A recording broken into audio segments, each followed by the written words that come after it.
Hello, ladies and gentlemen, boys and girls, people of all ages, sexualities, and identities, and welcome back to another Doctor Who review. And today's Doctor Who review is none other than Dreamtime. Now, Dreamtime starts off with us finding the Seventh Doctor, Ace, and Mr. Hex exploring a desolate planet where everyone seems to have been turned to stone. But the Doctor and some scavengers don't seem to know why. It all seems like the TARDIS team are about to be in for something bigger than they can handle. The Doctor gets turned to stone, and savage beasts seem to be trying to hunt down the Doctor's friends and the scavengers, and the survivors, with these wolfhounds. When the Doctor wakes up in the dream state, it turns out that he's not in just any sort of dream. The dream turns out to be some sort of time eddy. He's been thrust back in time, into a time before the planet became stone, a time before the people became stone. And it turns out that everyone on the planet was supposed to be ready to leave when they knew that the time was coming.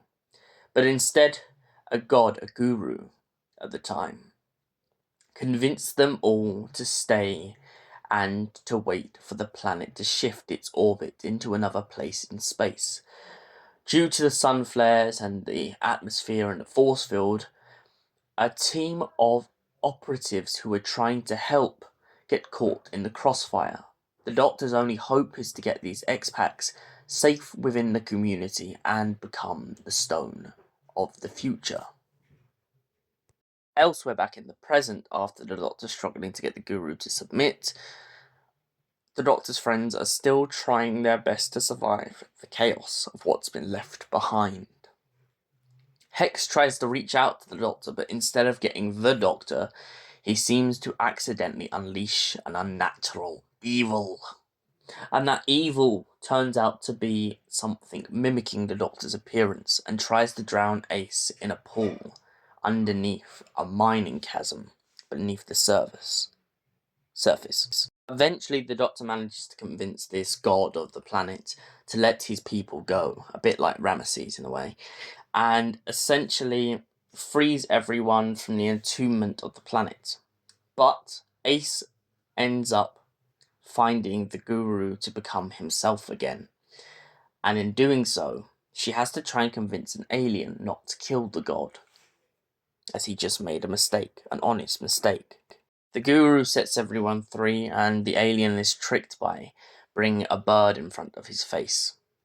Hex watches his very first spaceship as it takes off into outer space, and the team watch as the planet below adapts to its new lifestyle in the far future. So what did I think of Dreamtime? Well, it's a very chaotic story, if I'm perfectly honest. I do like its pace, though, and I love its music. I feel like the music distracted me a little bit as I was going along, especially the first or second time I listened to this, because I was really trying to figure out where the story was going.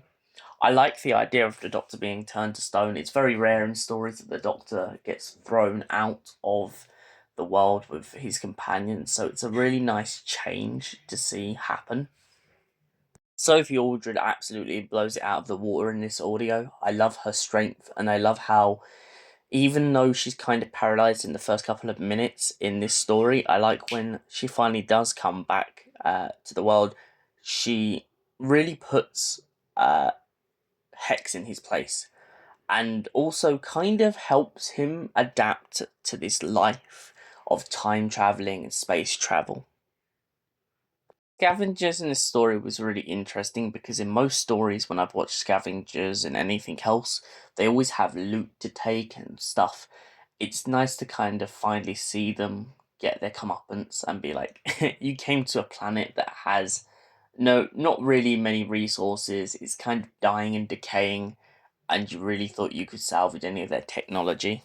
I also like the idea that the planet isn't running on technology as well, so it's kind of running on the willpower of one person slash a million souls who use their kind of spiritualness.